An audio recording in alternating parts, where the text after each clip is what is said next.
Aku bilang teh di Jepang itu udah kayak orang nanam anggur di Prancis. Itu udah ada hubungan sama bagaimana mereka nge-treat the land, tempat mereka bakal nanam teh itu sendiri. Karena nggak cuma dari jenis tanahnya, terus juga kultivarnya. Kultivar ini sebenarnya kalau disamain sama kopi itu kayak single origin. Jadi satu jenis pohon teh itu dia bisa menghasilkan berbagai jenis tea tergantung bagaimana teh itu dioxidize. Ya makanya di sana kan satu teh itu bisa menghasilkan green tea, yellow tea, white tea, black tea. Makanya itu kenapa belajar teh ini menarik banget karena semakin ditilik tuh semakin ada layer baru nih yang kita bisa ambil, kita bisa share. Kenapa nama dari minuman yang kita share itu adalah tea tales karena every tea itu Ada talesnya masing-masing. ada talesnya masing-masing. Berarti sempet tuh latihan nge-flare? Sempat waktu aku masih kerja di Legian itu, jadi setiap bar manajerku nelpon itu aku selalu kayak pura-pura latihan lempar just to show that okay I put my effort on training. Tapi akhirnya ini anak rajin nih, akhirnya diikutin kompetisi flare sama diikutin kompetisi flare sama beliau. Serius nih Pak saya diikutin nih. Serius lah, kamu kan setiap saya telepon selalu lagi nge-flare. Padahal itu sengaja.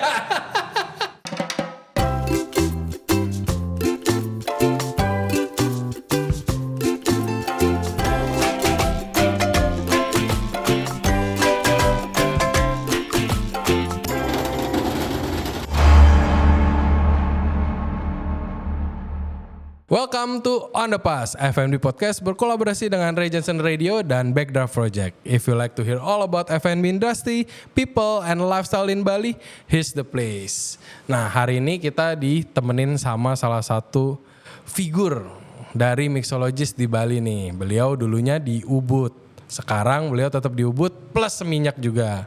Gak cuma ngurusin alkohol, beliau juga ngurusin sekarang teh nih dicombine sama alkohol. Dan dia sekarang sebagai partner dan juga director dari After Tea. Tanpa panjang lebar lagi, mari kita sambut I Putu Gede Panji Wisrawan. Woi, thank you Bli. Aku panggil Bli aja ya. ya glad to be here. Thank you sudah menyempatkan. Ini sebutnya Bli Panji aja ya. Bli Panji ini partner sama director dari After Tea. Wah, akhirnya kita kesampaian ke sini yang lagi viral. I wish but ya thank you. Ini juga kan kita ngelihat Panji baru balik dari Jepang juga kan? Betul ya. Wah, ini abis pop up apa abis R&D nih? Abis jajan apa abis kerja? A little bit of both. Ya. Jadi dari After Tea sendiri itu kita memang rutin ngelakuin bar takeover atau R&D. Jadi so far aku udah gabung di After Tea ini kurang lebih 3 bulan sih. Ini bulan ketiga fully in charge. Ya, jadi aku gabung di bulan Juni itu kita udah sempat takeover di Stockholm. Di salah satu di Stockholm di salah satu 50 best bar world namanya Lucy Flower Shop. Jadi kita sengaja memang nyari beberapa bar yang punya konsep sama, yang intimate, small, but full of energy and unique. Yang bisa relate lah ya sama konsepnya dari After Tea juga. Dan ini nggak main-main, nggak pererenan, nggak bungasan, Stockholm. Itu kapan beli berangkatnya? Itu bulan Juni sih. Bulan Juni kemarin. Jadi berarti awal join banget dong itu? Itu baru gabung tuh langsung gue tinggal. Udah habis aku gabung. Aku officially gabung tanggal 1 Juni, habis itu tanggal 9-ish aku cabut, tanggal 15 udah guest shift. Jadi kurang lebih aku tinggal langsung guest shift. Langsung guest shift. I didn't even know anything about tea. Waktu itu aku bener-bener masih hijau banget soal tea, cuman aku take the chance lah. Kapan lagi kan? Berarti ini pas masuk After Tea ini udah ada? After Tea udah ada. Jadi After Tea sendiri ini kan salah satu anak dari induk perusahaan kami namanya Conti yang sudah ya lumayan sudah punya punya nama di dunia Jawaranya permacaan. lah di permacaan lah ya. Di dunia persilatan maca. Iya Tapi emang nggak bisa dipungkiri salah satu yang mulai duluan juga kan. Betul ya. Maca belum keren tuh. Dia udah duluan. Exactly. Sampai sekarang ada After Tea ini. Ya, After Tea ini udah buka dari bulan Desember tahun lalu. Nah, dari bulan Desember ya? Dari bulan Desember tahun lalu. Yang di Seminyak. Seminyak. Jadi banyak teman-teman yang, wah di mana nih tempatnya nih? Itu across of Seminyak Village. Across of Seminyak Village itu di second floor. Jadi memang tempatnya itu memang benar-benar intimate, very small. Itu atasnya titik 2 ya? Ya di Titik temu sorry. titik temu ya. Titik temu. Naik ke atas lantai 2 dia pokoknya banyak orang ketipu nih antara skipjack sama kita nih. Soalnya- Sebelahan soalnya. iya. Sebelahan cuman ya once you know it you never miss it. Iya. Gampang, pokoknya seberangnya itu mall. Satu-satunya seminyak punya mall lah itu seberangnya. Betul. Konsepnya tuh sebenarnya apa sih ini suddenly ada konsep kalau orang kan ngertinya Boy Panji kan manusia peralkoholan nih. Dunia minuman enak tapi yang biasanya ada alkoholnya. Yes, betul. Nah ini tahu-tahu join ke After Tea ini emang konsepnya apa? Boy? Jadi pertama aku ketemu sama partner aku ini di Conti ini aku I'm completely in love with tea. Soalnya kita sebagai orang Indonesia kan kita we live very close with tea. Iya. Ya nggak sih kita mau ke warteg minumnya ditawarin es teh. Yap.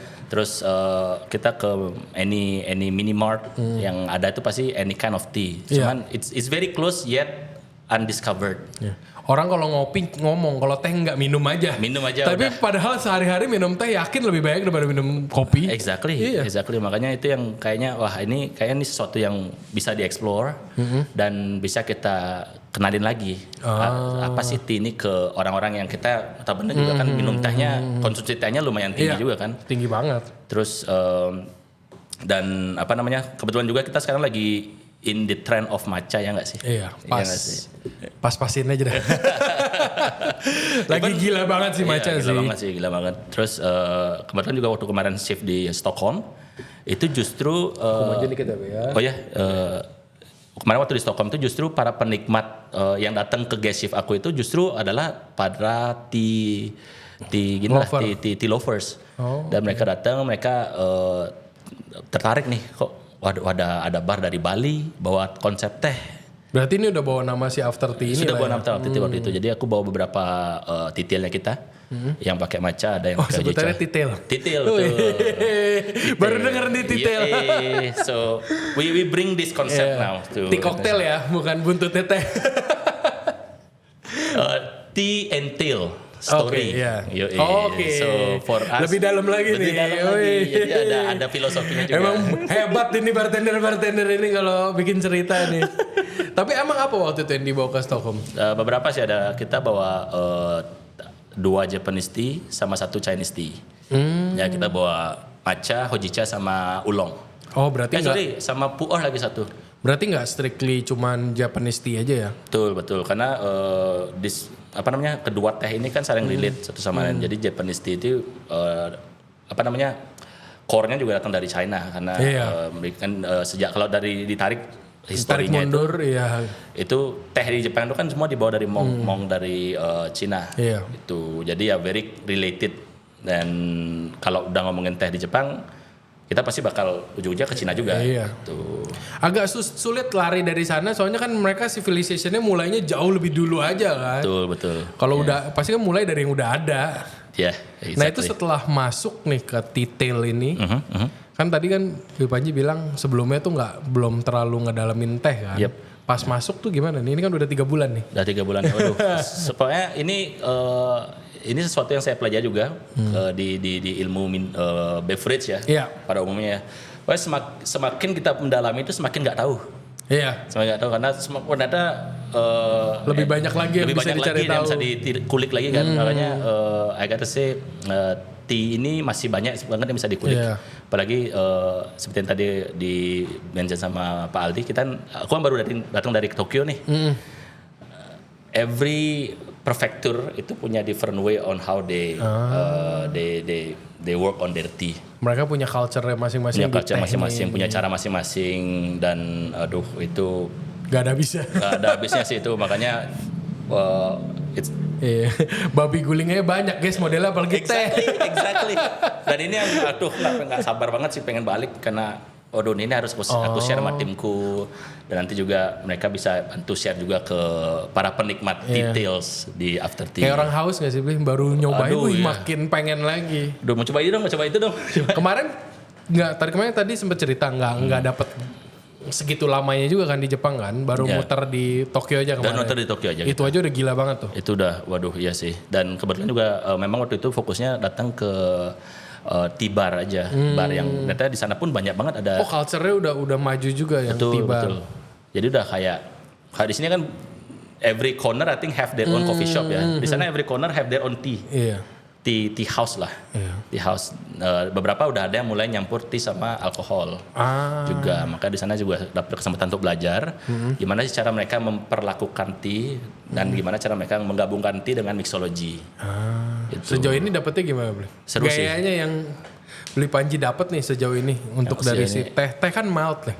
Yep, Something yang mild yang kecelek dikit hilang tuh rasanya biasanya kan kayak gitu. Ya itu very sensitif sih, apalagi Japanese tea kan. Iya. Japanese tea itu dia beberapa itu bahkan harus nggak bisa dicampur dengan minum air yang boiling water gitu. Otherwise itu ntar bakal hilang esensi flavornya. Betul. Nah itu di sana itu pelajari gimana sih cara memperlakukan, gimana cara mengekstrak flavor the right way. Jadi even though dari campur sama alkohol, kita tetap dapat esensi dari tehnya itu sendiri. Karena di sana tea itu udah kayak mana aku bilang ya, tea itu udah kayak anggur di orang di Prancis. Udah kayak agama kali ya. Udah, wow. Nah yang ngedalaminnya juga udah kayak. Betul. Itu udah turun temurun. Iya. Turun temurun dari satu generasi ke generasi yang lain. Cara mereka memperlakukan tea, cara mereka growing the tea, cara mereka metik dan sampai dan tea jadi teh di dalam cup itu mereka udah punya visinya sendiri on how the taste of the tea should like. Mereka juga kalau yang di Jepang campur nggak sih? Beli sama culture teh yang di China. Apa dia strictly gayanya Jepang punya gaya sendiri gitu?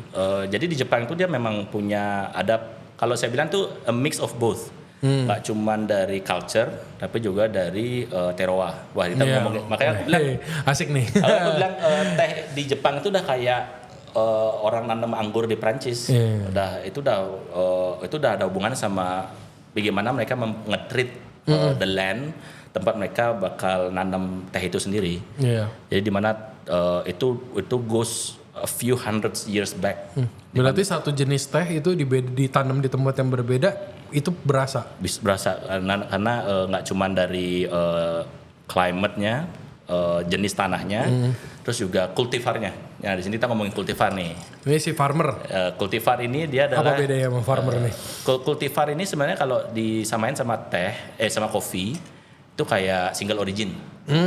Jadi satu jenis pohon teh itu dia bisa bisa menghasilkan berbagai jenis tea tergantung bagaimana teh itu dioxidize. Iya. Ya makanya di sana kan satu teh itu bisa menghasilkan green tea, yellow tea, white tea, black tea. Dari satu jenis teh. Dari satu pohon teh. Iya. Bisa di jasnya sampai ditarik panjangnya bisa jadi sepanjang itu. Makanya itu yang kenapa belajar teh ini menarik banget karena semakin ditilik tuh semakin ada layer baru nih yang bisa kita ambil, kita bisa share. Nah, kenapa nama dari minuman yang kita share itu adalah tea tales karena every tea itu ada talesnya masing-masing.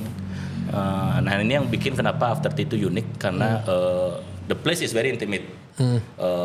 Both place di Ubud Seminyak, kita udah baru aja buka juga di Ubud. Ini kita cuma punya 12 sitting. Oke. Cuma 12 sitting di mana every bartender itu face to face sama siapapun yang datang, every guest. So they can tell every story why the tea is served like this, how we infuse it with the spirit. Sorry Bli, ini tuh tempatnya exactly sama Conti kan? Iya. Berarti ini kayak night shift-nya Conti nih. Exactly. Kayak gitu. Jadi kalau kalian restoran IMPM ya. beda brand. Oke. Mohon maaf. Cuman jadi tempatnya sama, takutnya yang nonton bingung. Betul, ini After Tea di mana? Nah, ini yang sebenarnya pengen kita luruskan lagi nih. Jadi Conti dan After Tea ini share the same place. Jadi kalau Conti ini buka siangnya, di mana yang ditawarkannya adalah tea experience. Jadi nggak cuman matcha, juga di sana dijelaskan beberapa jenis tea experience seperti Gyokuro tea experience, terus ada Japanese tea experience based on the season. Karena kalau if you were di Jepang itu mereka punya micro season. Oh ya. Jadi each season itu di sana kan mereka negara subtropis yang punya 4 season setiap tahun kan. Di dalam season itu adalah season lagi. Di dalam season itu ada micro season lagi. Dan di sinilah yang kayak bringing the team. Iya. Jadi di Continya pun mereka setiap 6 bulan tuh pasti ganti menu. Berarti yang bisa dieksplor tuh banyak banget ya. Oh, itu mind blowing sih. Kita aja cuma musim buah ya banyak yang bisa dieksplor. Nah ini. Nah ini ada kayak menunya itu bakal di after tea diputar terus apa gimana nih konsepnya? Ini kayak sebenarnya konsepnya mirip-mirip kayak Speak Easy Bar juga kan, ke arah sana juga. Ya dibilang Speak Easy close. Karena tempatnya kan gini ya. Tempatnya Intimate-nya sama lah. Intimate sama but we don't need any password. You just need to find us. Cuman kalau di Speak Easy kan biasa signature-nya itu dia bisa cerita kita sukanya apa, terus di-adjust. Yap. Nah kalau di After Tea ini gimana? Jadi After Tea kita punya tim sendiri. Jadi kita baru aja nge-launching tim terbaru kita, terinspirasi dari salah satu Japanese micro season namanya Geshi. Oke. Nah Geshi ini kalau di Jepang itu dia summer solstice-nya. Jadi di mana harinya tuh lebih panjang. The longest day of the year. Jadi malamnya pendek. So you gotta spend it wisely. Oh, gitu. di tehnya itu ngaruh juga berarti sinar mataharinya yang segitu panjang. Sinar mataharinya mengaruh. Terus mostly the produce other than tea, such as fruits. Buahnya pun beda yang yang diproduce pada masa Geshi ini. Cuma most likely is karena summer di Jepang itu very different. Very different. Makanya orang mikir wah Jepang tuh asik tuh, pasti bakalan adem. Enggak. Coba pas summer ya. Pas summer mending di Bali. Mending di Bali. Betul. But it's very fun. It's very fun how gimana teh ini kayak kita secara nggak langsung belajar juga budaya orang Jepang tuh kayak gimana. Tapi sekarang signature-nya apa beli yang di sana? Biasanya yang biasa orang cari lah. Biasa orang cari definitely macanya sih. Macanya. Maca karena kan kita sekarang tetap masih punya aku bilangnya kayak people knows us as Conti ya nggak sih. Jadi banyak banget nih kita tamu yang datang. Ini Continya masih buka nggak sih? Kita mau beli matcha. Oh masih dong. Have a seat please. Pamali nolak duit. Iya, Mbak punya duduk. Kita sodorin menu matchanya kita tapi yang ada alkoholnya. Akhirnya justru di sana yang ngebuka mindsetnya mereka ya. Oh matcha bisa sama alkohol ya? Bisa banget. Jadi sana kita punya 3 jenis matcha detail yang each matcha itu kayak telling another story. Jadi kita kayak detail nomor 1 itu lebih ke traditional way of serving matcha. Jadi itu kayak warm matcha style yang biasa Tapi udah ada alkoholnya semua nih? Sudah ada alkoholnya. Yang biasa di-enjoy sama para daimyo di zaman-zaman kolonial dulu. Terus yang kedua itu kita punya detail number 2. Daimyo tuh lebih kayak gubernur kali ya? Bener, yes. Kayak gubernur lah, nggak raja. Makanya kenapa namanya itu ceremonial grade matcha karena this type of matcha itu cuman it has to be done through a ceremonial way. Jadi ada ritualnya. Itu yang ngebedainnya cuma di bagian situ aja kan yang dipakai di ritual-ritual di Jepang sana. Betul. Kalau ditarik secara historik ya.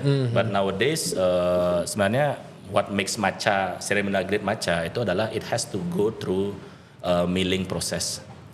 Jadi di milling, jadi ada stone millnya di mana kita ngegreen setiap tencha yang sudah diproses itu menjadi. Tencha ini apa nih? Tencha ini tencha ini sebenarnya jenis teh yang nantinya akan dijadikan matcha. Jadi yang bikin dia spesial itu adalah some of the highest grade Japanese tea itu dia melalui proses yang namanya shading. Shading. Ini shading kayak anjing gitu rontok gitu. Biar lurus aja. Kalau ngertinya shading itu kan anjing kalau lagi musim rontok tuh. Almost, but the idea itu supaya nggak rontok justru. Oke, kebalikannya. Tapi. Jadi di Jepang itu kan balik ini kan negara subtropis ya. Jadi dia punya musim salju winter. Di mana di winter ini ya rata-rata pohon itu kan kayak rontok. Kayak kayak tidur sebentar kan kayak ada hibernasinya. Betul. Nah di sana itu ketika sudah mulai proses winter itu yang kita lakukan itu adalah kita mulai nge-wrap pohon tehnya itu sama different. Nah ini lagi nih different farmer tuh using different teknik. Ada yang pakai nilon, something like nilon kayak jaring-jaring gitu. Oh, oke. Ada jaringnya dari Ini si pohonnya berarti di cover. Si pohonnya ya. Biar dia tahan sama dinginnya itu. Betul. Berarti masih pengen growth juga. Nggak takut kalau dibiarin bakal mati apa gimana? Itu part of ini. Jadi ketika musim salju, ini kan udah dekat-dekat winter. Biasanya udah winter sudah mau habis nih, baru mulai proses shading. Jadi ketika spring datang, itu pohon tehnya itu nggak langsung kena sinar matahari. Dan di sini sebenarnya itu adalah salah satu proses supaya itu pohon tehnya itu bisa memaksimalkan proses produksi dari klorofil. Makanya bisa hijau banget kayak gitu. Makanya green tea itu kayak gyokuro, tencha atau matcha itu warna hijaunya itu kan kayak kayak dibikin almost chemical ya nggak sih? Iya. Tapi sebenarnya itu datang dari proses yaitu pengkonsentrasian dari klorofil ini. Nah, klorofil ini nanti akan menghasilkan beberapa zat kimia seperti katekin yang nantinya akan memproduksi L-theanin. Nah, inilah yang bikin kenapa most Japanese tea itu punya aroma dan rasa yang kayak remind you of drinking a miso broth ya nggak sih? Warming, calming. Terus very umami, ya nggak sih? Certain matcha tuh bisa rasanya kayak nori. Betul, exactly. Not only matcha, even Japanese tea. Oh, even Japanese tea. Even Japanese tea kayak gyokuro, for example, itu sama tuh. Gyokuro matcha itu always goes through shading. Makanya nggak cuma dari segi warna, tapi juga dari kualitas rasa. Nah, itu efek kayak dari ngeproteksi klorofil itu lari ke rasa tuh ke umaminya itu. Iya, rasa ke umami. Makanya kenapa teh Jepang itu kan bener-bener they have very signature flavor gitu nggak sih? Itu yang nggak ada di kalau teh lain kan kayak teh Eropa biasanya paling taninnya berasa kayak gitu-gitu. Yeah. Ini tuh biasanya nggak keluar gurih kan? Yes. Ya, makanya it's very unique. It's very unique banget sih. Jo, mama insertnya banyak. Ini udah lama nih kita nggak dapat podcast technical banget. Iya, seru tapi ini waktunya kita belajar. Biar kagak FOMO matcha doang loh. Tapi emang banyak yang suka tapi sukanya cuman demen luarnya aja kan. Tanpa tahu apa sih benefitnya buat tubuh kita ya nggak sih? Iya. Jadinya pendekar matcha itu keluar semua kan. Maafkan saya para pendekar matcha kalau penjelasan saya ada yang kurang. Biasanya kalau makin tahu makin diem biasanya. Iya, takut salah soalnya kan. Karena kan biasanya kayak gini culture-nya ini juga kan nggak culture 20 tahun. Betul ya. It takes years lah. Yeah. It takes years. Aku baru mulai 3 bulan sih. I still had a lot to learn. Karena kan kita juga nggak bisa ngasih informasi yang salah kan kepada customer ya nggak sih. Makanya menunya udah ada tele lagi. Kalau tele salah kan bahaya. Ya. Tapi inilah maksudnya sekarang aku udah di tahun maksudnya udah lebih dari 10 tahun lah di industri beverage. Di tehnya 3 bulan. Iya, makanya alkoholnya nih panjang nih. Makanya ini sesuatu yang baru sih, yang baru, challenging, tapi juga at the same time exciting. Iya. Udah lama nggak berasa kayak anak kecil lagi, Bre? Iya. Mainan baru nih. Yeay.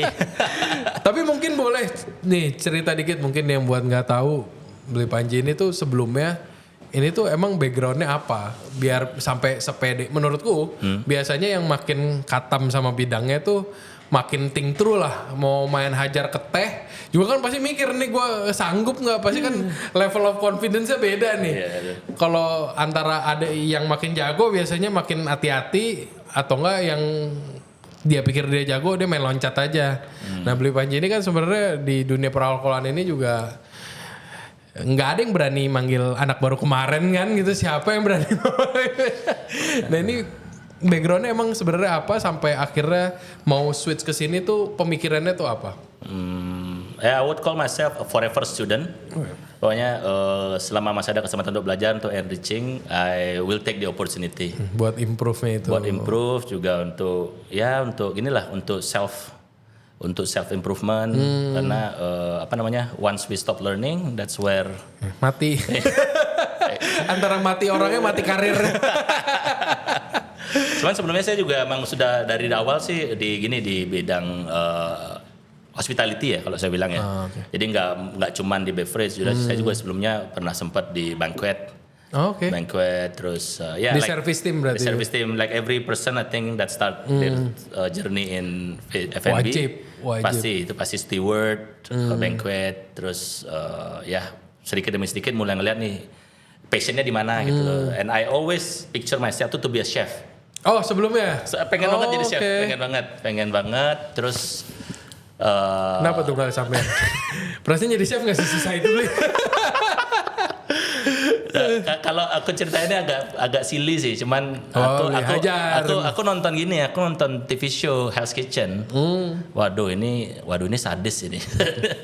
Oh ini jadi kepengen apa jadi nggak pengen nih? Jadi nggak pengen, aduh ini kalau kayak begini nih, ya bagian mana nih aku bisa tetap stay di hospitality business, cuman Gak usah hidup kayak gitulah. ya nggak usah kayak gitulah. Nggak usah kayak gitulah. Tapi mulai serius di barnya itu startnya di mana? Startnya itu waktu saya mulai kerja di salah satu establishment di Nusa Dua. Jadi, ini boleh nyebut merek? Boleh. Waktu itu saya kerja di Sofitel. Oke. Sofitel Nusa Dua, salah satu opening team. Itu pertama kali sih saya dapat kayak Dibukakan pikirannya. dibuka pikiran Anda ada, karena saya tuh dulu waktu mulai bartending itu di Legian. Waktu itu tuh lagi masa-masanya flair bartending. Nah iya. Lagi masa flair bartending. Kalau mau sukses jadi bartender harus bisa flair. And I gotta Berarti say, kita umur-umur iya mirip. Ya mirip. Bener ya. Saya kalau zaman saya persiapan kuliah juga kalau dulu tuh kayaknya anak dapur aja pada ekskulnya ngeflare. Iya pengen kan? Iya karena keren sih. Iya. Itu juga yang kita bahas sama Beli Ari juga kemarin kayak. I gotta say it's very cool. But no matter how much I tried, I just suck at it. Oke. Seriously. Ada bagusnya juga sukses. Sekarang rada kepake nggak kepake. No, I think if you have it, it's great. Ya. Karena having extra skill itu is always a good asset for you. Iya. Itu loh. Nggak ada ruginya. Nggak ada ruginya. Kalau lu bisa flare, even better. Kalau enggak ya, you can hone your skill in another expertise. Gitu Biarpun trennya udah nggak terlalu kesana kayak dulu lah. Kalau dulu kan bisa dibilang bukan lebay lagi ya, apa ya, orang harus bisa nggak bisa itu nggak bisa di bar, nggak bisa di bar. Nyuci gelasnya dulu. Berarti sempet tuh latihan nge-flare. Sempat waktu aku masih kerja di Legian itu, jadi setiap bar manajerku nelpon itu aku selalu kayak pura-pura latihan gitu. Jadi lempar itu padahal just to show that I put my effort on training. Tapi akhirnya dia ini anak rajin nih, akhirnya diikutin kompetisi flare sama diikutin kompetisi flare sama beliau. Pak Ayus, serius nih Pak, saya kok diikutin nih. Serius lah, kamu kan setiap saya telepon selalu lagi nge-flare. Padahal itu sengaja. Aduh, buka kartunya. Aduh, nggak apa-apa. Terus Anda lewat. Aman lah. Apa. Depan ya itulah akhirnya diikutin kompetisi flare. Waktu itu kan dikasih kayak rule and regulation ya. Jadi lu harus nge-flare selama 3 menit. Oh harus nonstop. Harus nonstop. Terus ya kita kan belajar rutin lah. Jadi kalau di flare itu pasti ada rutin kan. Gerakan mana yang lu bakal ambil. Pokoknya selama 3 menit. Jadi kayak ngedance lah, kayak ada koreografinya. And I can only do it for 1 minute. Pokoknya waktu itu goalnya adalah pokoknya gue harus bisa flare selama 1 menit tanpa jatuh botol dan tinnya. Udah nggak mikirin menang berarti. Pokoknya yang penting bar manajer gue nggak malu soalnya dia jurinya. Oh dia jurinya. Udah itu aja pokoknya, yang penting bos gue nggak malu gitu. Akhirnya datang pagi sambil nyiapin mental, sambil nanya-nanya, Beli boleh minta jurus nggak? Ada berapa, untungnya laki-laki ada yang mau share langsung, ntar gini aja, ntar abis bagian yang abis shadowing kayak gini aja langsung, Nah itu tuh seteknikal itu juga ya? Seteknikal itu juga, makanya di bartending or any kind of industry kayaknya it's very important to join competition. Di sana kita juga kayak ngebuka mindset kita. Dan to be honest sih orang-orang yang ikut kompetisi juga I think as nervous as you. Iya pasti. Ya, dan by sharing I think it make also them to be less nervous. Iya. Bedanya mereka berani maju. Nervous mah tetap nervous. Betul. Makanya udah ikut aja, ntar malah ketagihan loh. Iya. Aku ingat kita lagi ngomong-ngomongin flare ini sama Beli Ari ngomong, "Iya, aku dulu kompetisi sampai Asia Tenggara." Wah, salah ngomong. Iya. Ya, ini aku masih era Denpasar kalau nggak salah. tapi habis dari situ mulai serius ke mixologist lah. Ya, Berarti kan larinya ke mixologist kan. Waktu itu itulah maksudnya habis dari lagian kan aku dapat kesempatan. I was very fortunate in such young age itu aku gabung sama tim yang waktu itu ngenalin aku sama dunia mixology. Jadi di sana aku ngeliat kesempatan langsung, oh ini jadi dari dulu tuh aku lebih suka belajar sih karena aku dulu anak IPS di SMA. Ya IPS kan belajarnya apa sih, sejarah, sosiologi, dan I really have interest in history. Dan ketika kita belajar mixology itu mostly itu ya belajar sejarah. Iya. Sejarah. Jadi ya ini kayaknya Background story-nya lah ya. betul. Jadi kita di sana kan bisa storytelling ya nggak sih? Tanpa ya tetap harus nge-sharing fact ya nggak sih, fakta terkait apa yang kalian minum. The benefit. Iya, enggak boleh ngomong bullshit lah istilahnya. Ya, harus bullshit benar. tetap ada lah. Bumbu. Itu jadi ini ada kesempatan nih buat aku untuk excel in this industry gitu loh. Dan di sana juga dikenalin sama mentor yang langsung yang bisa langsung ngasih Siapa guidance. mentornya beliau yang pertama? Ngajarin mixologist nih, yang ngebukain ke pintu. Zaman itu mixologist kan belum kayak sekarang Belum lah. ya, betul. Bener masih gelap lah dunianya. Iya. Betul sih. Jadi for that I would like to give salute to Mr. Budiman Atmaja. Shout out. Shout out to Mr. Budiman Atmaja, Pak Tom. Terima kasih sudah Itu yang membukakan mentor pertama. Mentor pertama. Jadi waktu itu ya dia ceritain langsung, "Lu tahu Margarita nggak?" Langsung tahu dong ini. "Man, tahu nggak lu ceritanya?" Enggak. Oke. Enggak bang. Gimana ya? Carilah belajar. Akhirnya setelah aku nyari, aku share sama dia dan dia ngasih feedback. Jadi ya, I think it's a very good way to enhance. Terus juga kan aku waktu itu masih hijau banget, masih belum tahu Itu zaman junior lah ya. Ya, aduh, itu masih dijewer itu. Kalau salah dijewer. Oh, galak juga ternyata bartender ya. Ya. Aduh, beda anak dapur ngeplak, ini jewer, beda dikit lah.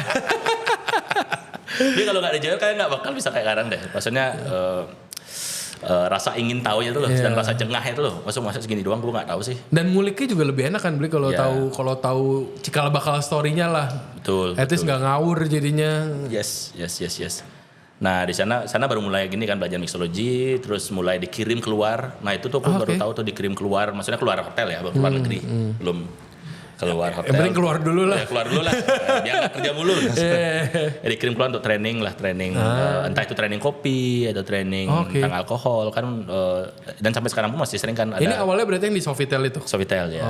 Oke. Dari sana mulai dikirim keluar untuk training. Zaman kapan tuh? Tahun 2013. 2013 ya. Senior dikit. Saya 2013 juga kayaknya masih baru mulai ya. Oke. Sama lah. Same generation lah. Cuman awal-awal berarti fokus di mixologist itu mulainya di Sofitel itu. Mulai Sofitel. Cuman waktu itu walaupun kita belajar, jadi kita knowledge-nya numpuk, knowledge-nya kita tumpuk terus. Cuman kesempatan untuk kesempatan untuk praktek itu belum banyak. Karena itu kan hotel bar ya. Hotel bar apalagi di daerah sana itu belum begitu fokus sama drink making. Apalagi waktu itu saya ditaruhnya di all day dining. Ya iya, mau bikin apa di all day dining? All day dining dan mostly itu ditaruh di breakfast. Jadi waktu itu tuh bisa bikin kopi itu bisa sampai ratusan cup. Cuman bikin koktail jarang banget. Akhirnya dapat mentok-mentok tuh apa kalau koktail siang kan? Kalau siang ya Bloody Mary. Kalau nggak mimosa. Tapi ya lumayan lah dapat cuman nggak begitu tersalurkan kan. Akhirnya mulai bisa kesalurkan di mana tuh? Mulai bisa kesalurkannya justru waktu kerja di kapal. Sempat ke kapal juga. Jadi 2 tahun di Sofitel, iseng-iseng lamar kan. Jadi waktu dulu itu kan lamar kerja ke kapal tuh kayak MLM.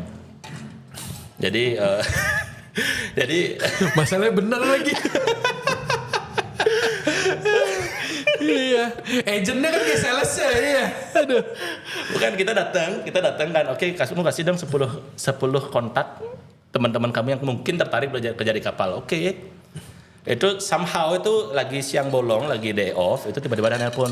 Oh, ada yang masukin kontaknya beli Panji. Ya tertarik nggak kerja di kapal? Emang ada bukaan Mbak? Ya, oke. Ya udahlah aku datang. Ya, zaman dulu kan masih agent banget kan. Ya, si agent agentnya itu nyari orang beneran. Betul, karena ya maksudnya ini kapal pesiar lu punya kuota kan, punya kuota untuk ngisi dan mereka memang perlu nyari. Karena mereka nyari agennya pun gini dituntut untuk memenuhi kuota tersebut ya nggak sih, makanya waktu itu gencar-gencarnya banget kan. Ya itu baru lagi semua orang pengen bikin paspor khususnya kan, dia ada paspor khusus kan kalau di kapal.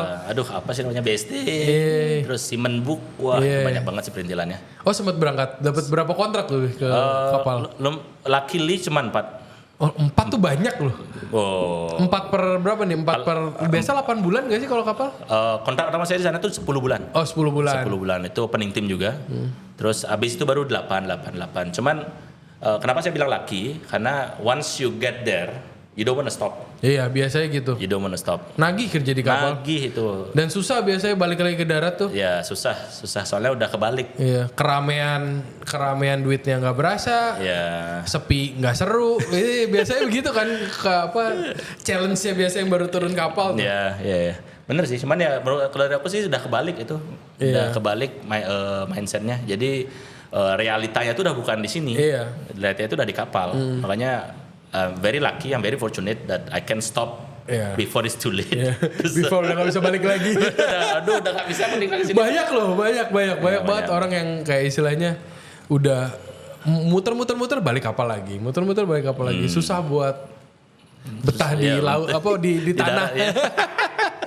Tapi bisa stop tuh akhirnya. Bisa stop. Jadi teman di sana sih yang paling kayaknya turning point-nya itu justru waktu jadi kapal. Karena di sana bener-bener di apa namanya? Nggak cuman kita bikin minuman aja, tapi kita juga dihadapkan dengan kondisi kerja di mana kita kerja dengan situasi kerja multi etnis, multi race, multi nation. Lawannya multi, teman kerjanya multi juga udah campur aduk kan pasti. Campur aduk itu bener-bener kita dipaksa untuk open minded and ya kuat secara mental. Itu tuh ada liburnya nggak sih kalau di kapal gitu? Beberapa company itu ngasih libur. Oh beberapa kali ngasih libur. Cuman dalam bentuk reward. Misalnya kalau lu bagus lu dapat off, kalau enggak ya terus lu. Cuman kalau terbiasa sih, nggak kerasa karena libur ya mau ngapain masalahnya? Iya libur mau ngapain, orang masih di laut. Iya. Cuman bagus itu adalah kita dapat kesempatan untuk keluar. Karena kan kapal biasanya datang nyampe pagi, pulang tuh sore atau malam. Jadi kalau misalkan ada waktu luang bisa keluar. Itu sih biasanya kalau orang baru-baru kerja di kapal tuh biasanya saling gini kan, saling cepet-cepetan nih, wah. Yang bisa keluar. Ya posting. Jadi tapi itu it's part of the appeal of working in cruise ship ya nggak sih? Karena maksudnya keluar tuh jalan-jalan gitu kan? Keluar jalan-jalan, dapat kesempatan jalan-jalan, terus beberapa company juga offer kalau kalian mau gabung ke tour, karena di kapal pesiar pun ada tour kan, tour keluar ke beberapa kalau udah pas turunnya gitu? Iya ada, jadi kayak jadi pemandunya para tamu yang tinggal di sana. Oh tambahan duit lagi? Tambahan keluar juga. Kalau cuma keluar doang bokeh, lama-lama keluar mulu. Tapi itu sih serunya sih, jadi ya kalau misalkan aku kerja di Bali tuh, kayak nggak mau nabung seberapa kuat pun nggak akan pernah ke Italia lihat langsung kan, kecuali ada yang biayain ke sana gitu. Cuman by working in the cruise ship, it give me the chance to see the world. Iya. To see like how is it feel to work with bule, foreigner. Bulenya pun banyak macamnya. Banyak macamnya. Karena kan dulu kalau aku masih kerja di Bali dan has to face bule, I think I will have kayak masih ada rasa minder lah. Iya. Tapi dengan kerja keluar dan langsung kerja di luar, kita juga jadi apa namanya? We train ourselves to be more confident. Nah, itu sebenarnya salah satu hal yang aku paling encourage untuk generasi muda. Buat coba ke kapal. Buat coba keluar deh. Either itu kapal, either itu land. Be brave to travel and come back home, bring all your knowledge and all your experience. Senjatanya dibawa balik ya. Betul itu sih yang benar-benar aku suggest. Dan rata-rata staffku pun di tempat kerjaku yang sebelumnya juga, kamu habis kerja di sini mau kemana? I don't know. Go out, see the world, Apalagi masih muda ya. Masih muda, masih tenaga masih banyak kan. Tenaga masih banyak, anak belum ada, istri belum ada. Iya, gas. Siapa tahu dapat isi di luar kayak saya. Oh, dapat di luar. Ternyata itu fungsinya salah satunya. Itu fungsinya itu benar. Dan itu lakinya apa namanya? Dan rezekinya dan terusan adik saya pun sekarang kerja di kapal dan juga merit keluar. Itu upacara di rumah multicultural. Makanya ini keluarga multicultural keluarga saya nih. Saya istri orang Swedia. Adik saya istrinya orang Jepang. Wah. Makanya aduh ibu saya pusing udah nih. Siapa yang buat Banten nanti ini? Anaknya, anak. Yang penting kan poinnya balik, jangan di sana. Berarti mulai balik dari kapalnya di sini mulai jadi kayak mixologisnya itu di mana? Nah di sini nih sebenarnya kalau saya bilang kapal kerja di kapal itu turning point. Di sana saya paling banyak dapat gini kan experience. Tapi sebenarnya once saya decide untuk balik lagi ke Bali itu sebenarnya very challenging. Soalnya waktu balik itu saya belum agak saya nggak punya koneksi, belum punya kenalan dan ada sedikit rasa minder karena apa sih waktu itu belum sadar apa sih yang bisa aku offer karena aku kerja di luar negeri, aku nggak punya kemampuan manajemen yet, or maybe I wasn't aware that I have it. Jadi agak sedikit minder dan waktu itu pun belum berani nanya kan. Akhirnya yang saya lakukan adalah ya cari lowongan kerja aja. Lowongan kerja aja, tapi kan very lucky waktu itu saya ketemu sama seseorang yang mau buka beach club di daerah Pantai Lembeng. Tahu nggak di mana itu? Di mana itu? Di Gianyar. Gianyar ada pantai? Di Gianyar ada pantai. Ini otak goblok aja sih, cuma Ubud doang Gianyar. Banyak pantainya di Gianyar banyak. Ada beach club di Gianyar? Ada beach club di Gianyar. Luar biasa. Kurang yang lama saya hidup di Bali. Yang paling bagus kan di Commune. Commune. Cuma waktu itu saya agak dekat jalan pintu masuknya Ida Bagus Mandra. Jadi sana sempat buka beach club. Ini seriusan di Gianyar ada pantai luar biasa. Sekarang kan lagi ngetrennya di Ubud day club kan? Day club tuh ya kan. Tapi ini pantai nih, ada pantai berarti. Pantai. Jadi black sand. Black sand, terus anginnya kencang banget. Ini berarti tuh lurusannya Kusamba masih sebelumnya justru. Sebelumnya. Sebelumnya itu. Dekat Sanur dong berarti. Dekat Sanur, itu baru di pintu masuk Jalan De Bagus Mandra. Itu mulai coba-coba kan. Coba open terus it wasn't so bad. Nggak se alien yang dipikirin nih. Akhirnya baru nyoba kayak aku coba deh. Waktu itu kan Canggu baru rising kan. Tahun 2018 itu baru rising terus coba ke Canggu sempat kerja di Canggu juga. Sempat kerja Canggu juga di salah satu butik Italian restoran namanya Daromeo. Oke. Masih ada nggak tuh? Unfortunately udah tutup sih. Pas COVID ya? Pas COVID kayaknya sih. Pas COVID terus kebun ke sana dan di sana lah baru kerasa everything that I got in the cruise ship I can apply here. Iya. Itu loh. Jadi nggak cuman dari cara bikin minuman tapi juga how we treat the guests. Karena kita kan udah pernah kerja di luar pasti bahasa Inggrisnya lebih fluent. Lebih fluent terus tamu di sana juga nggak cuman turis tapi juga expat yang punya bisnis di sana juga mulai kebuka nih, nggak cuman gini juga networkingnya juga mulai ke biar mulai dari nol tapi once mulai mah semua experience yang dibawa dari kapal itu kepake. Iya, pakai dan ya nggak cuman itu maksudnya juga kita ketemu tamu itu tamu juga kan punya bisnis. Di sana juga kita ada kesempatan juga untuk networkingnya gitu. Nggak cuma as a customer doang berarti. Betul. Di sana lah mulai confident dengan apa yang aku lakuin dan mulai berani untuk ikut kompetisi. Unjuk gigi. Ikut kompetisi. Awalnya tuh ikut kompetisi, fokus di kompetisi. Bukan fokus sih, maksudnya itu tuh ngerasakan kita kerja setiap hari, you do exactly the same routine. And you want some excitement gitu loh. Terus adrenalin rush-nya. Iya, apa nih yang bikin adrenalin rush-nya nih? Soalnya kan ini restoran bar ya sih. Maksudnya kalau di nightclub mungkin waktu lagi rush hour kan Terus coba-coba lah ikut kompetisi 1-2 dan di sana lebih kebuka lagi networkingnya karena di sana kan kesempatan seperti bilang tadi sama Pak Aldi ada kesempatan untuk unjuk gigi ya nggak sih, people recognize you, recognize your talent, and that's where Isinya juga yang kompetisi orang gila semua. waduh ya sih oh crazily talented. Nah di sana pun mulai wow ini di Bali ini ternyata mixologinya jalan banget. Maksudnya everyone have their own crazy idea. Dan apalagi ini salah satu hal juga yang kemarin aku sempat diskusin sama salah satu chairman dari 50 Best. Karena ketika si chairman ini datang ke Bali dan dia ini dari US. Dia bilang nih kenapa kok cocktail di Asia itu very fruity, not very fruity and then not karena pelit orang di sana ternyata dry ya nggak sih, mereka nggak begitu minum yang sweet ya nggak sih. Terus aku ya so Ben, this is the thing, namanya Ben, Si chairman ini. Ben, this is the thing Ben,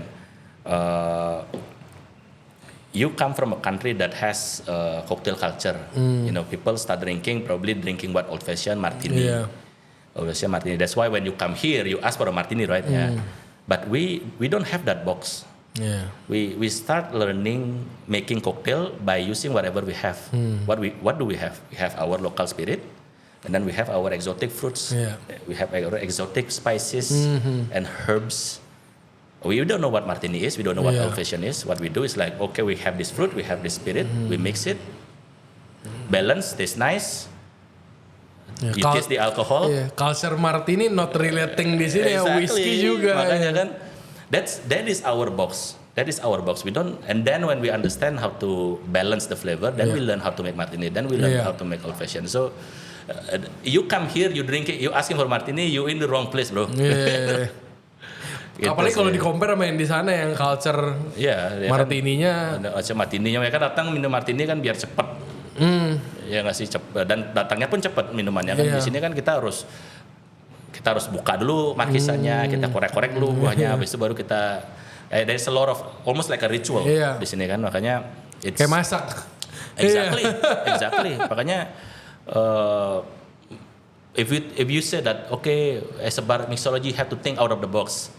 Indonesian bartender we don't have box.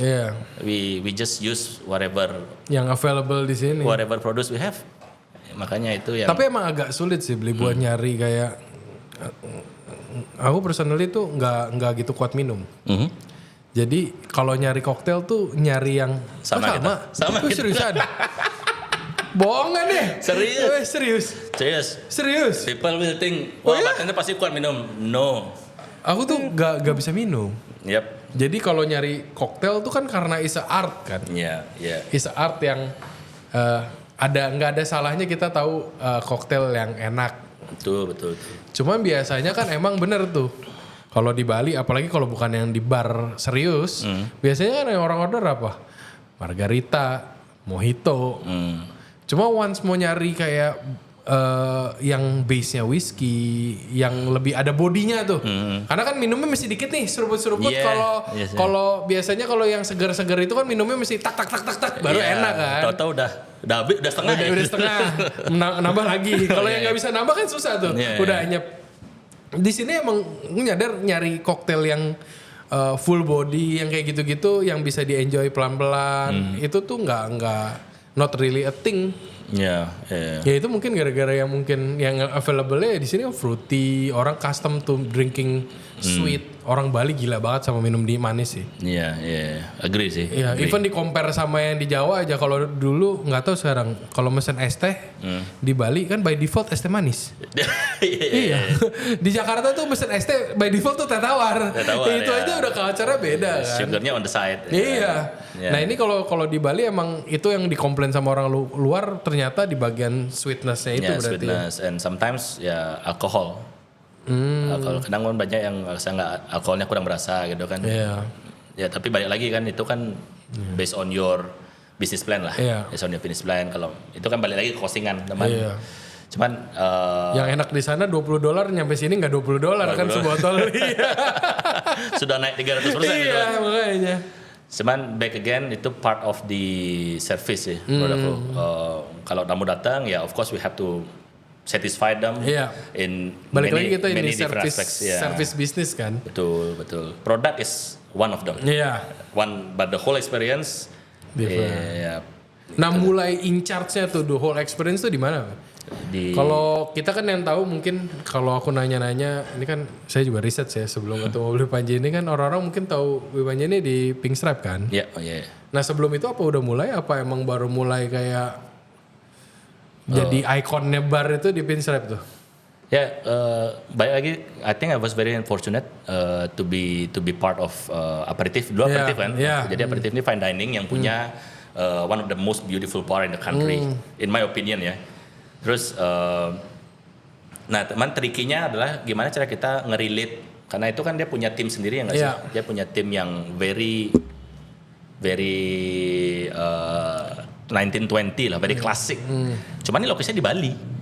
Ya nggak sih? So you gotta create a tale. Balik lagi how we can wrap the whole experience so people would understand apa sih maksud lo, apa sih maksud konsep lo gitu loh. Dari konsepnya itu sendiri. Terus dari konsep barulah kita gimana cara ngeblend antara your product, the whole experience, itu tuh sudah termaksud what kind of music you gonna play. Oh sampai ke sana. What kind of what is it?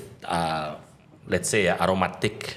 So you have to kayak kalau lu banyak banget ada pernak-pernik yang bisa nge-enhance experience kayak ambience-nya lah berarti the whole ambience. The whole ambience. Terus the type of sofas that you're gonna use. And then what kind of chair that you're gonna use in front of the bar counter. Itu it really affect with the whole. Terus what kind of entertainment that also you're gonna offer, what kind of food you're gonna pair with the drinks. Itu sih di sana aku mulai belajar gimana sih cara mengcombine all of this little thing to jadi whole experience-nya dapat. Exactly. Apalagi lokasi wise waktu itu tuh bener-bener waduh itu yang dari Ubudnya lumayan. Yang tinggal di Ubud aja masih waduh jauh banget. Nah itu sih di sana sih challenge. Cuman di sana lah akhirnya mulai belajar kan gimana cara kita ngontrol, gimana cara kita doing research. Nggak cuma research dari bikin koktail kan, it's of course bikin koktail kan important. Cuman gimana cara biar tamu datang ke sana tuh nggak cuma dapat koktail enak, tapi everywhere you can get good cocktail. But how can you get the experience that you can only get in this one place? Itu baru di sana tuh. Baru di sana mulai dah research apa sih yang kira-kira bisa kita relate antara 1920 and Bali. Nah di sana aku malah mulai ketemu hal yang sangat mind blowing sih menurut aku sih ya. Apa tuh? Jadi tahun 1930 itu adalah tahun di mana Bali itu mulai dikenal oleh dunia luar. Karena waktu itu tuh banyak orang-orang penting yang datang ke Bali. Ngapain dulu? Itu cuma di start dari salah satu pelukis namanya Walter Spies. Jadi beliau ini dapat undangan dia ke Jogja kan sama salah satu viceroy-nya Belanda. Di sana mereka kenalan dengan salah satu Raja Ubud. Viceroy itu kayak apa ya? Viceroy itu kayak gubernur lah. Iya kayak gubernur juga. Tapi bukan gubernur kayak dia gubernur yang working direct under the Queen. Oke. Ya jadi misalkan let's say Queen of Netherlands nih punya, dulu kan Indonesia masih under Netherlands ya nggak sih? Jadi dia orang yang handling this country itu namanya viceroy. Lebih mirip kayak daimyo lah. Iya, kayak daimyo cuma kalau daimyo kan biasanya sendiri-sendiri. Kalau ini dia direct to the Queen. Iya, gitu. Nah, terus dia diundang lah sama salah satu Raja Ubud, Coraka Sukawati untuk mau ke Ubud dan nih kita juga punya seni loh di sini. We have artists that maybe you could inspire them. Terus datang ke sini dan si Walter Spies ini I would say is the first influencer yang datang ke Bali. Karena dia akhirnya datang dan mengundang, kalau bisa bilang mengundang teman-temannya. Dia kebetulan juga punya banyak kolega artis juga. Networkingnya gede lah berarti zaman itu ya. Betul. Do you know that Charlie Chaplin went to Bali? Oh ya? 1930, yes. Oke. Dan yang host itu si Walter Spies. Jadi itu dia buat film di sini, Charlie Chaplin. Charlie Chaplin in Bali. Nah itu konsepnya itu yang. Ya, konsep itulah yang aku bikin how to relate this 1920 sama Bali. Kita kan itu dicoba Kawininnya di pinstripe itu. Di pinstripe itu. Nah itu sih challenge pertama di mana aku harus how to create a team, how to create a whole concept and experience that you can only find in this particular place. Tuh. Nah ini kan sekarang berarti switch nih. Nih sekarang nih. Dari itu ke tehnya lagi nih. Nah ini gimana caranya kalau mungkin ya, nggak tahu nih, aku kan orang awam gini. Kan itu kan kayak limitation. Aku ngelihatnya. Oke. Tapi gimana cara proses thinking buat R&D-nya, buat develop konsepnya, buat bikin si teh ini di alcoholic beverage ini instead of jadi limitation, tapi jadi key point nih buat jadi selling point-nya di konsep itu tuh gimana tuh Bli Paji? Yeah, I think the most important is to understand your product. Karena kan di after tea ini kita fokusnya tuh ke teh ya. How can we marry tea and mixology? Yeah. Makanya itu yang selalu aku tekankan ke timku juga pun ketika tamu datang, you have to explain to them what is after tea gitu loh.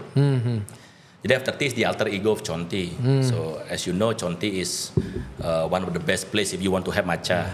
But at night, the after tea emerge. Jadi after tea ini adalah dimana ketika kita mencoba mengawinkan teh dengan mixology.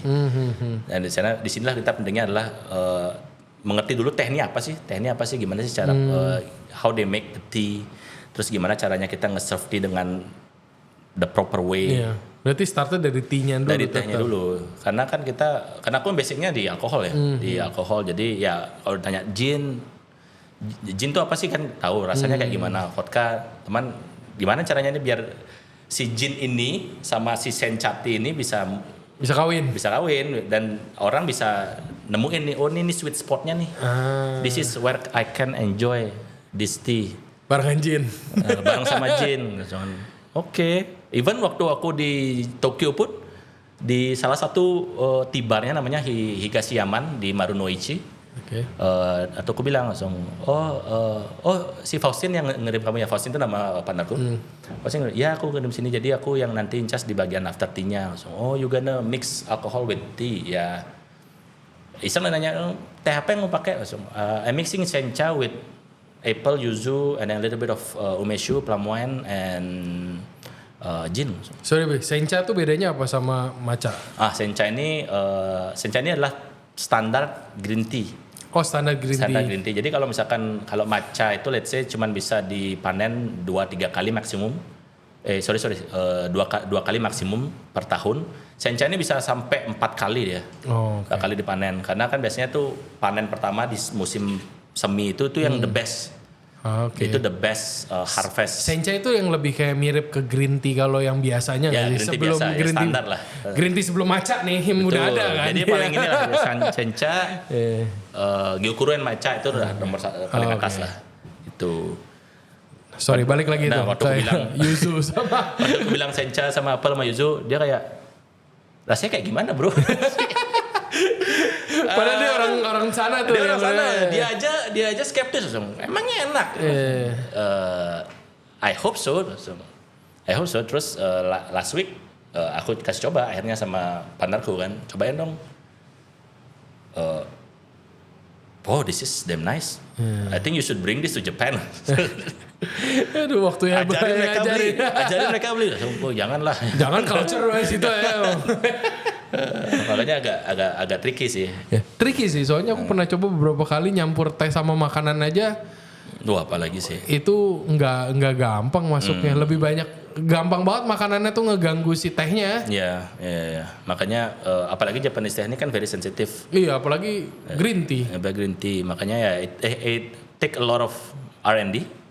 Makanya again, I'm very fortunate dikirim sama partnerku ke Jepang langsung belajar gimana sih orang Jepang sendiri itu nge-handle tehnya mereka. Dan for them it's like ritual. Ritual. Jadi ya misalkan kayak waktu aku di beberapa tea house itu memang tempatnya tuh nggak pernah rame banget. Karena people would save their money to enjoy the tea. Itu udah kayak gimana ya? Ya benar-benar ritual sih untuk mereka. Dan tea nggak bisa tuh sambil desel-deselan minum gitu. Wah, mesti tenang minum. Ya, memang itu udah kenapa tea itu very related with relaxing. Dan buat yang orang nggak tahu mungkin dipikir kopi mahal. Teh lebih mahal jauh dibanding kopi. Iya, agree. Nyari teh yang sekilo 15 juta jauh lebih banyak daripada kopi yang sekilo 15 juta. Makanya aduh itu. Dan itu beneran kalau bikinnya ngawur juga kan langsung buang duitnya segitu banyak tuh. Iya, itu ya kejadian sih. we did that kind of mistake already. So cuman ya banyak belajar dan to be honest, aku pun belajar sama barista-barista mereka. Karena mereka yang lebih dulu kan. Pertukaran ilmu lah ya. Pertukaran ilmu itu udah jadi balik lagi forever student. Kita belajar terus. I think every source of knowledge ya kita sendiri jadi pemilahnya. Mana yang kira-kira cocok dengan kita. Dan gimana pun juga kan Lipanya yang paling tahu orang Bali sukanya apa. Bukan orang yang di Tokyo kan.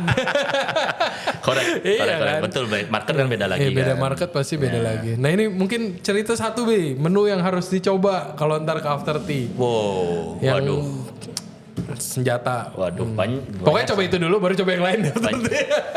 Banyak sih, cuman kalau disuruh milih satu ya, salah satu ini seremoni matcha number 2. Jadi ini koktail yang kemarin dibawa sama bartender aku, Zai ke Singapura waktu yang kompetisi di Singapura. Perfect Serve 2025. Itu Southeast Asia Final. Jadi dia bawa koktail yang base-nya matcha. Oh, Oke. Nah matcha. Jadi ini pretty unik sih karena kita pakai all ingredient from Japanese side. Jadi kita bikin liquor dari angko. Apa tuh? Angko ini dia Japanese red bean paste. Oke. Jadi dia tuh kayak apa? Biasa kalau yang di dessert kan dalemannya dorayaki. Iya. Ya dorayaki atau apa sih nama pancake yang bentuknya kayak ikan tuh? Aduh lupa. Ntar kita masukin insert di bawah. Apa ya? Tolong deh. Ya itu dah.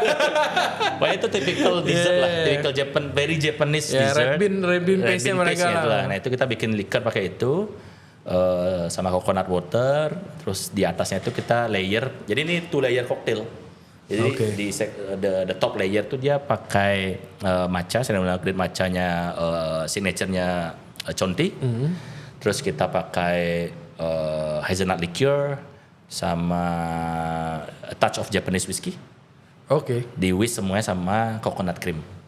Di whisk semuanya sama coconut. Jadi kalau matcha biasanya kita nge-whisking tuh. Kita whiskingnya sama coconut. Itu yang layer atasnya berarti? Iya, layer atasnya. Jadi itu layer and it has been our best selling cocktail since we open. Even sebelum aku gabung tuh udah jadi best selling. Oh, oke.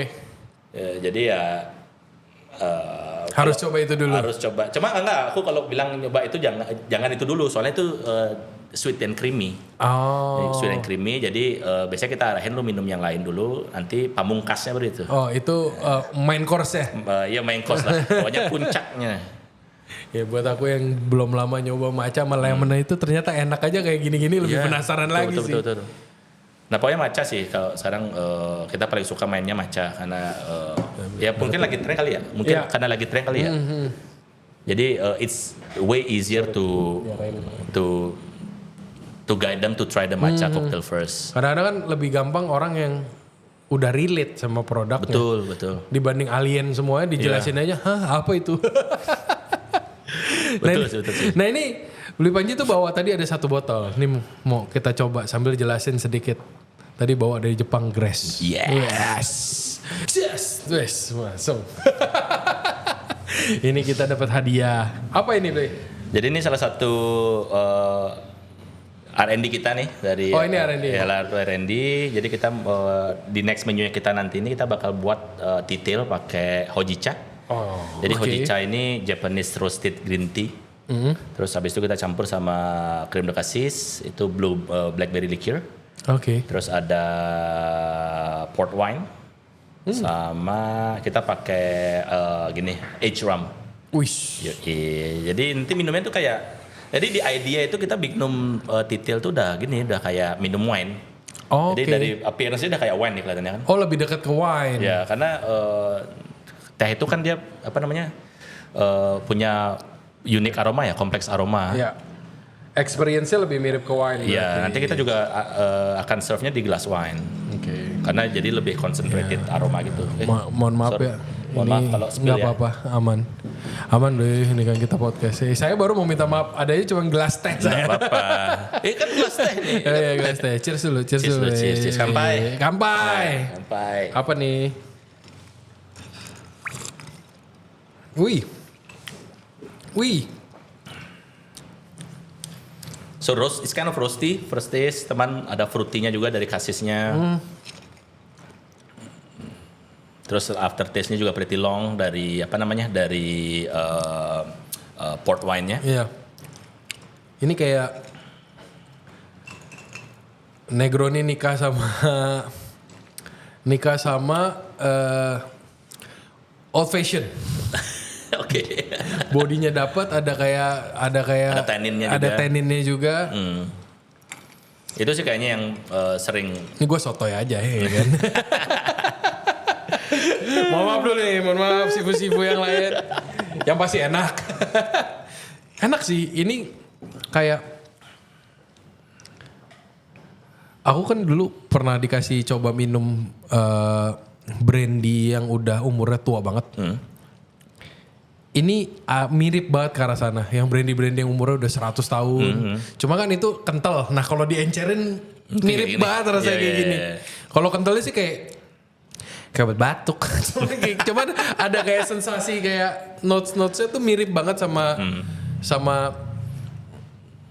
ya karena ada berasa wine-nya juga berasa sih. Iya. Makanya kayak untuk dicampur sama teh itu paling cocok sih brown spirit sebagai yang base-nya buah. Kayak brandy, konyak. Sekali lagi ya, saya sotoy aja. Pasti enak. Yang pasti enak itu. Yang lainnya tadi nggak usah didengerin kalau nggak percaya sama saya. Enak sih ini.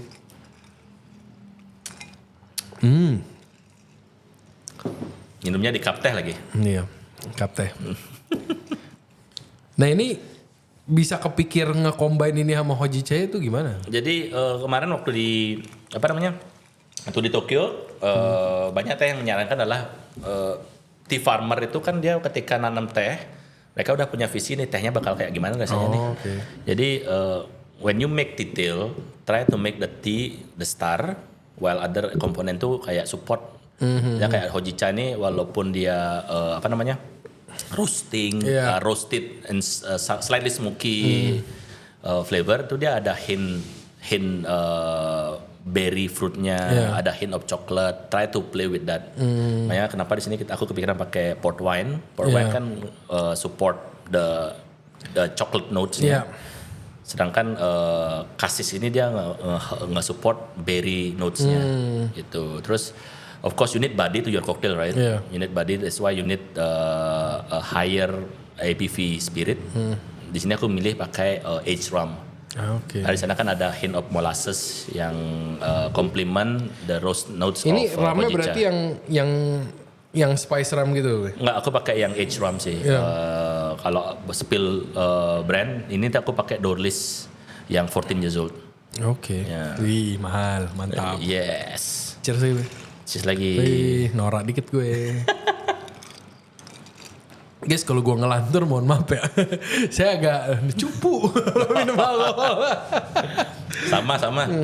Tapi enak sih. Kayak get the whole idea-nya tuh, konsepnya tuh dapet. Yep. Ya nanti makanya in the next menu tuh most detail tuh bakal di-serve di glass wine. Jadi nggak cuman rasa, nggak cuman di palate, di nose pun dapat.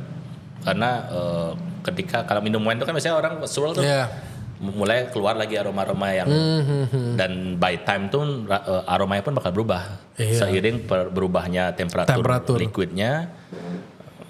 Jadi itu ya kayak the more you drink it, the more flavor that you will cover. Itu enjoy-nya tuh kalau minum wine kan. Pas dia, apalagi kan lemah ya.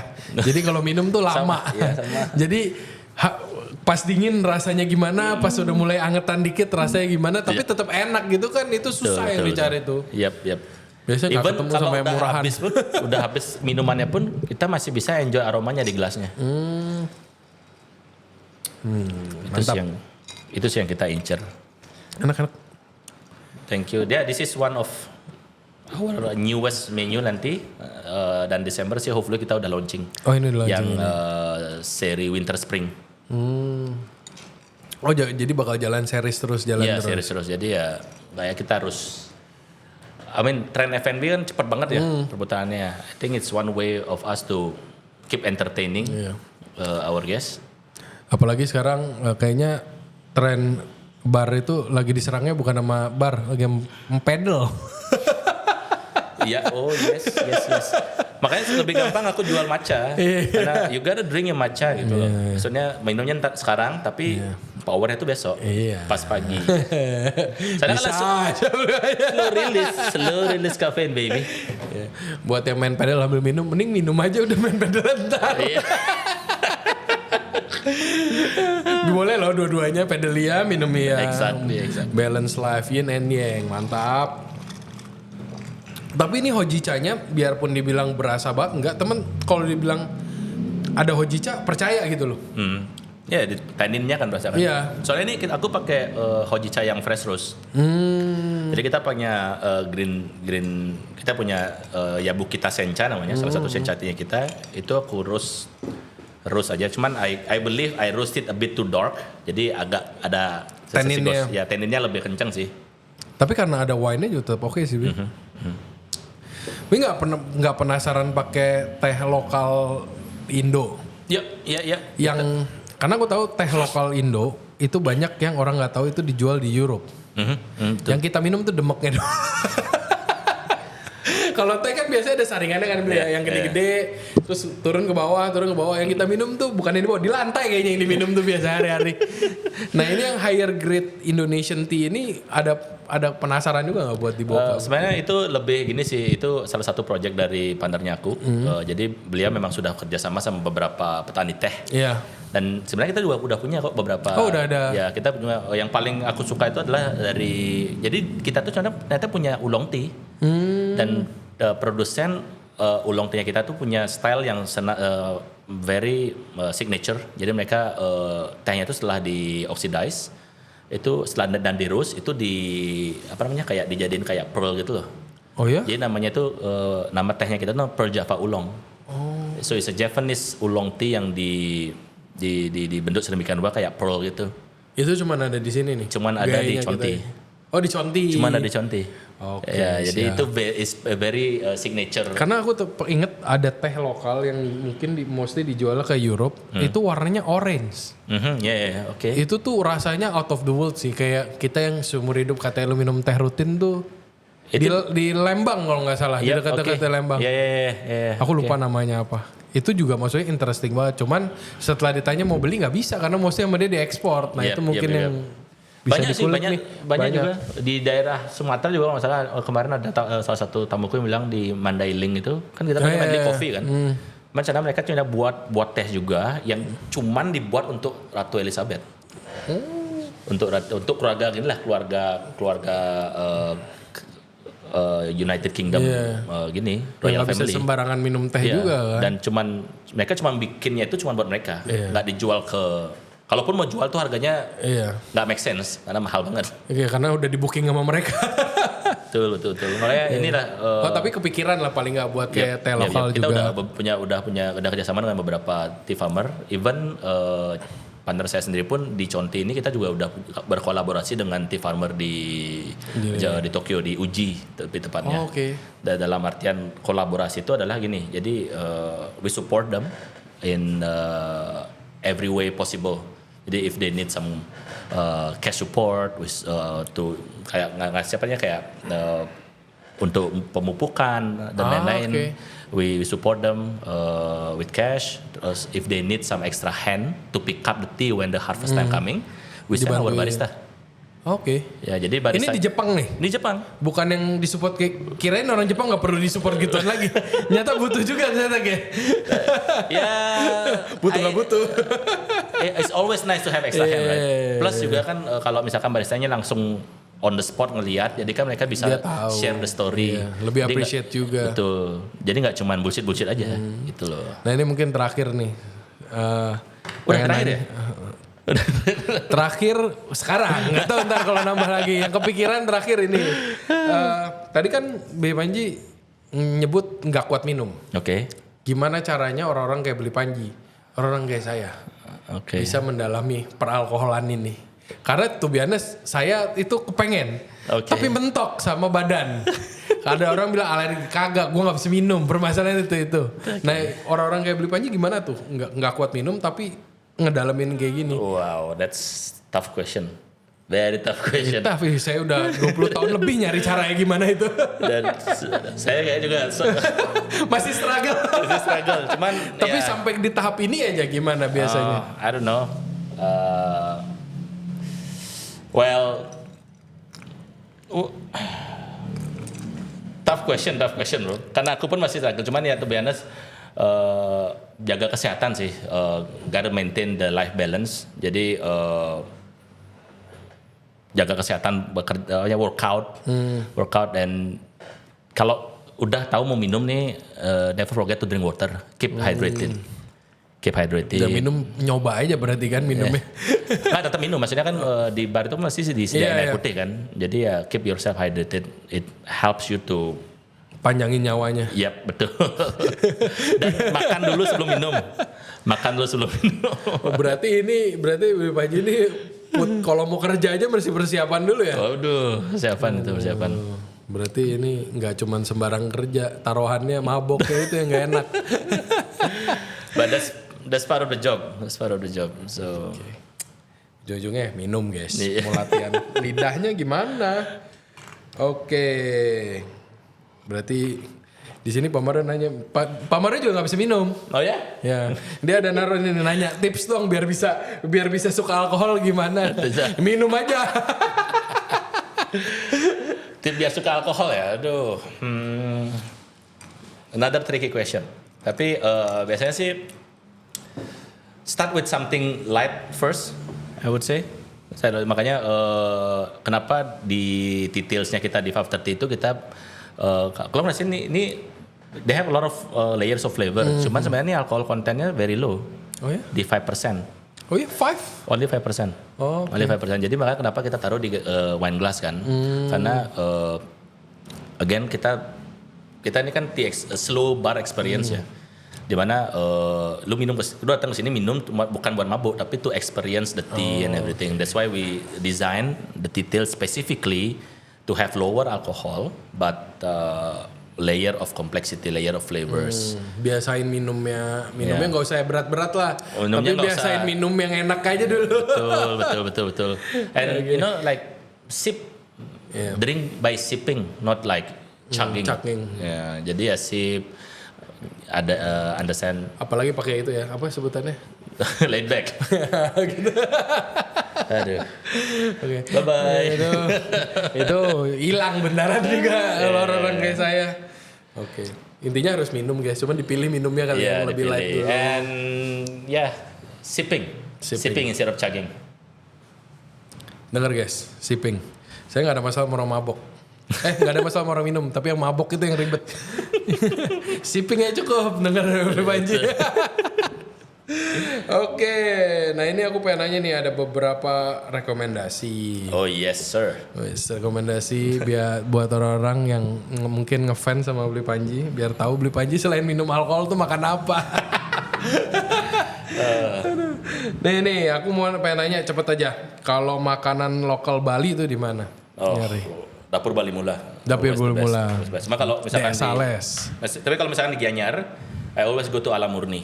Alam Murni. Ya, jadi ini kayak toko lawar gitu.